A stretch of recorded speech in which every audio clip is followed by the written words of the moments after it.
Riki is perhaps the most interesting of all the characters in Xenoblade Definitive Edition. He has a very wide array of arts that do many different things and seems to have a heavy emphasis on debuffs, support, and safety. As such, he probably won't be the absolute world ender as far as damage, but he can contribute meaningfully to any team you want to put him on, and he has some interesting mechanics that can make him very fun to control. In this video, I want to show you how I like to set up Riki specifically, and give ideas on how to use him the most effectively. As always, there are spoilers on the 7th party member in this video, so please watch at your own risk. And if you enjoy content on the Xeno series and other useful guides, please be sure to subscribe to me because it really does help out so much. So let's talk about Riki's arts. First up is his talent art, Yoink. Now this is probably the only talent art that doesn't really affect battle all that much at all. Basically, it does an auto attack's worth of damage and attempts to steal something from the enemy you're fighting. It can be drop items from the enemy or even AP and experience. This can be useful for a lot of things outside of combat, but for my guide purposes, all you need to know is that it can be used in chain attacks to help continue strong chain links, and it can do very minor damage, I guess. It takes a while to charge it up fully though, so don't expect to have this available super often.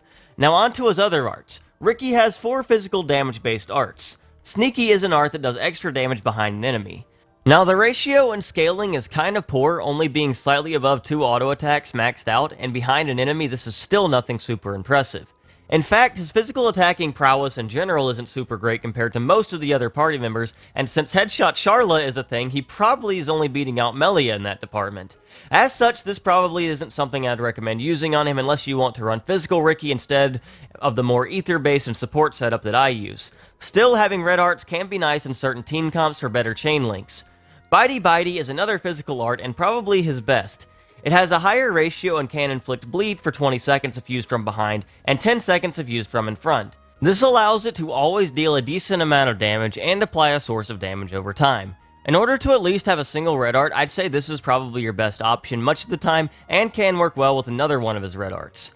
Peekaboo is another physical art, and honestly it's not that useful. Applying Confuse on Mechon is alright, but most enemies in the game aren't Mechon, and besides that it really has no reason to be used over any of his other arts. Say Sorry is an interesting art that should really only ever be used on player-controlled Riki on very specific builds. It has a decent ratio that will get more powerful the more debuffs are currently on an enemy. It can end up becoming a decently strong art if the enemy has a lot of debuffs, but the problem is it will also remove those debuffs completely. This means any damage over time effect, any negative effects the enemy has, and even Toppler Days will get completely removed. In my opinion, this is almost never going to be worth it unless it literally is the finishing move of a battle. There's so many other great effects you can get with debuffs, and Riki can do much more damage with his damage over time effects than his physical arts can really ever do. The AI is also bad with this art, so I'd recommend being very careful if you plan to run it. Lurgi is an ether art that applies poison. Now this can stack with Melia's poison, so you don't have to worry about running them both in the same party. Similar to Melia, it will apply a damage over time effect that will deal the same damage of the actual art every 2 seconds. With the Poison Plus gem I currently have equipped, that number will double for the damage over time effect, which is why you see the number for the poison damage even higher than the art damage.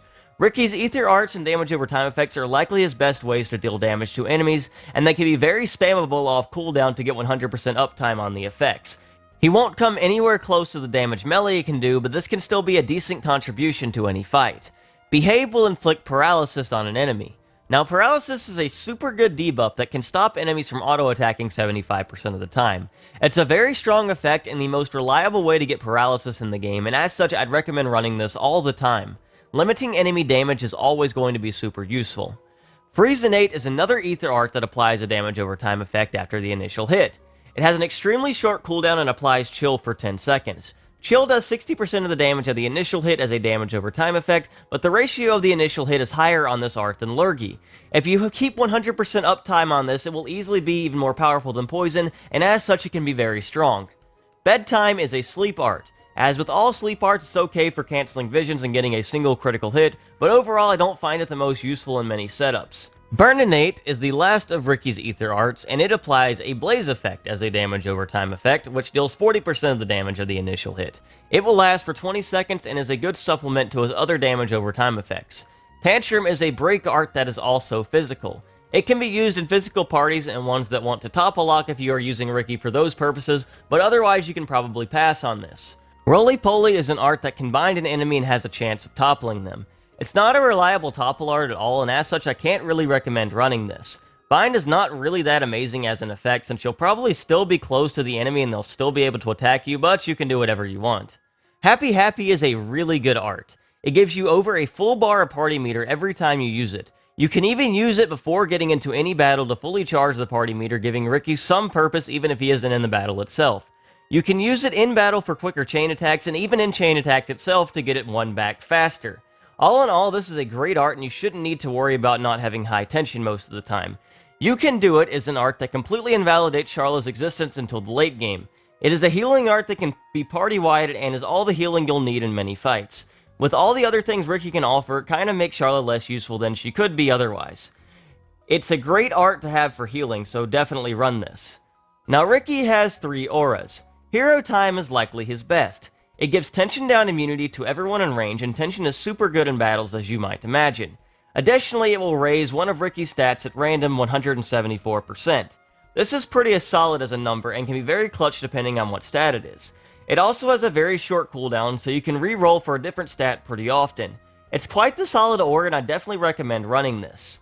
Play Dead causes Riki to pretend to die and lose all aggro before reviving himself with a decent amount of HP and getting some extra physical arts damage for 5 seconds. To be honest, this aura isn't all that great at any point, so I don't really recommend running this. Riki is Angry gives Riki a spike effect. If enemies hit him, they will take spike damage based on the damage they deal, up to 8 times the normal amount of damage. Now, enemies have a lot more HP than your team does, and this aura doesn't really do anything else besides that. Additionally, Riki needs aggro to really take advantage of this, and he doesn't have the most damage for something like that, which can make it more difficult. As such, I recommend using Hero Time as your main aura and ignoring this.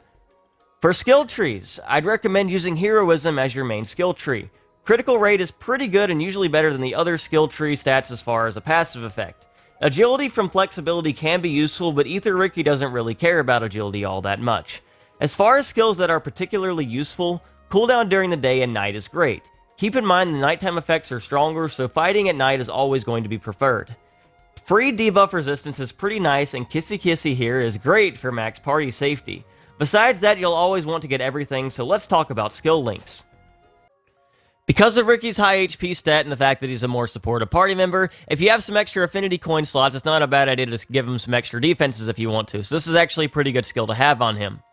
Chain of Friendship. As you might imagine, chain attacks are good. Continuing chain attacks are good to use more arts on the chain attack, and this just helps Riki and everyone else so much.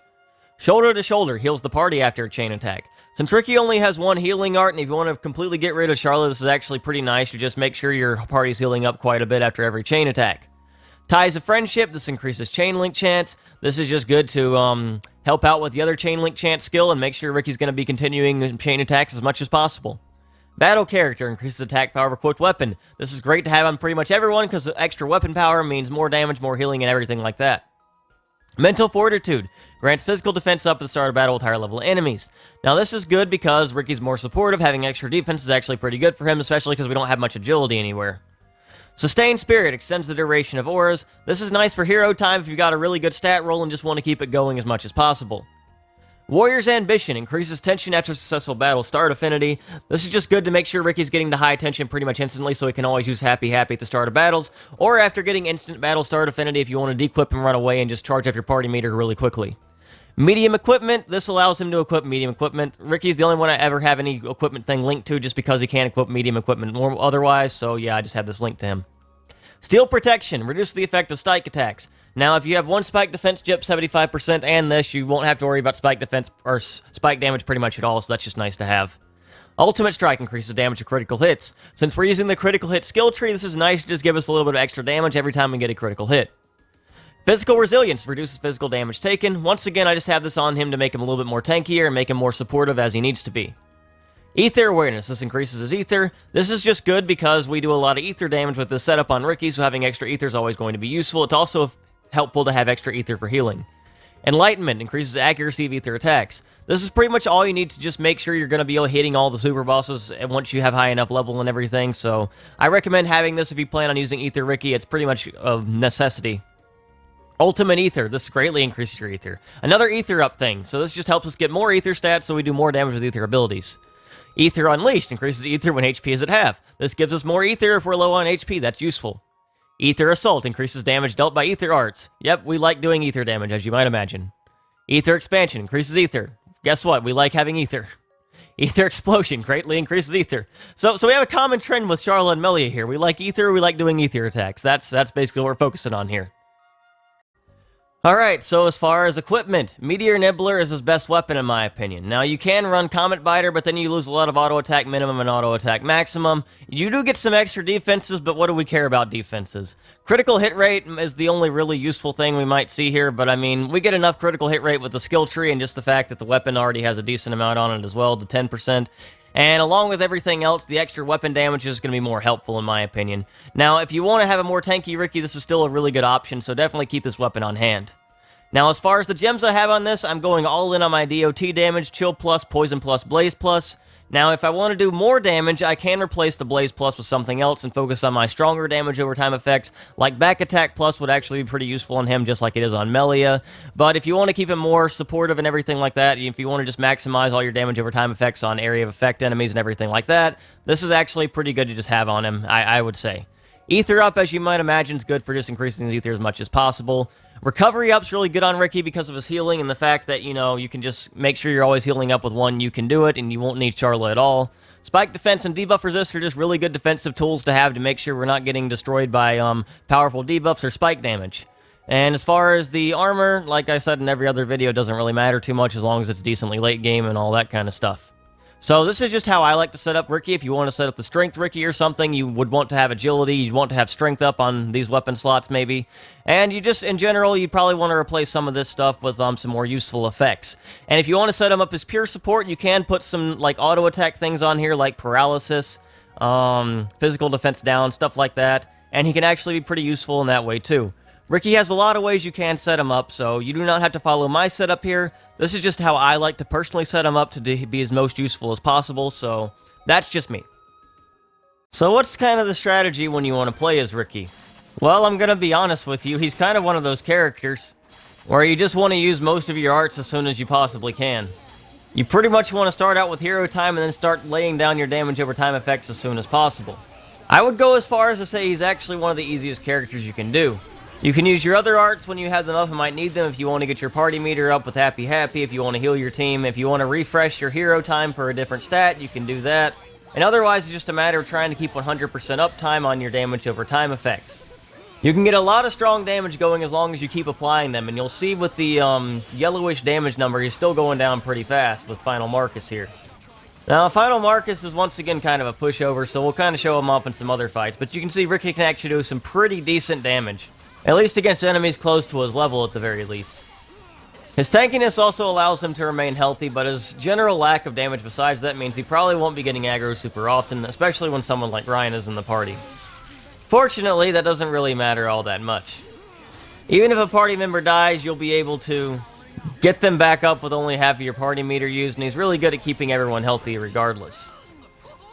So in a more difficult fight against Blizzard Belgasus, you're going to see just how good he is at actually keeping the team healthy and being very useful throughout.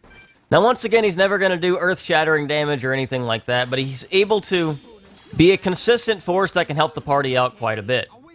Hero time is just great to use until you get a good stat up and just keep reapplying and everything like that. And besides that, once again, you can pretty much just use your damage over time effects off cooldown to just keep reapplying them. The one exception to this is if you get a really powerful effect like in a chain attack or something, then you might want to actually keep it applied until the duration actually runs out. Otherwise, there's no real benefit from not just using them off cooldown. One thing I forgot to mention is that you can run Ether Defense down as a gem, and that can help Ether-based parties like Riki and Melia, although you probably want to control Melia in parties like that because Riki's AI is a lot better than Melia's AI. Paralysis, as you're seeing, is very good for stopping Blizzard Belgasus from pretty much auto-attacking at all, if any. And that really limits the damage we're taking in this fight. You're seeing him just kind of stand there unable to do much of anything. And that is one of the major benefits of Riki. Now, one of the weaknesses of Riki, at least for this setup I have you're going to see, is that he doesn't have the greatest possible chain attacks ever. But all in all, that's not really a major deal. In order to really take advantage of some of his Ether DOTs in a chain attack like this, you're going to need a more Ether-based party, or at least party members to have their talent gauge up, which is not happening here. Now, as always, toppling is good, which is what I'm doing here, and you can also use Happy Happy in a chain attack, which I'm going to show off here to get party meter up again and continuously chain attack pretty often with Riki. So that is a strategy you can use.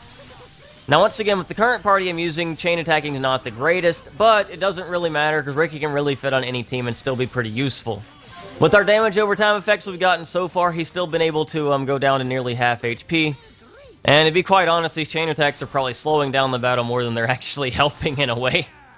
But regardless, I'm still trying to get some use out of them, get some free healing, get everything like that going. And Bitey can set up a bleed, but it's not going to be as powerful as your ether-based damage over time effects typically, especially since bleed's only 20% of the damage every 2 seconds, which is much lower than the ether-based damage over time effects. But once again, it's still decent to do chain attacks still, because they always give you a bunch of extra benefits, and all the extra damage over time effects does help out quite a bit in fights like this. So if you're struggling with some late game fights, Riki's a pretty good party member to use, especially if you have Shulk in the party, if you want to warn him of visions with Monado armor, Monado shield, and everything like that. And it can be definitely very difficult to lose those fights. Now, the weaknesses, as I've already said, it'll take a lot longer than using a lot of other party members. And sometimes your Shulk AI is just trying to run away from you when you're trying to warn him, so it takes a while to actually get your armor off. But, you know, besides that, it's not too bad. So even if the fights take longer, Riki still is pretty useful. Like I already mentioned, you're not going to want to use him if you want to have world-shattering damage, but he's pretty powerful outside of that for just keeping your team healthy and being a very safe option. The support and debuffs he offers are very, very powerful, as you're able to see. And even against an enraged Belgazis here, we're not even that worried. As long as we're keeping track of the things we need to do, we should be able to do a decent amount of damage to him anyway. It really is just a matter of trying to keep your debuffs applied as much as possible. Now, you're able to use Yoink and Chain attacks. That's what I was going to show off there. And unfortunately, it doesn't continue past that. I think I might have not gotten a damage roll I needed. Or a chain link roll I needed since I wasn't maxed out on tension.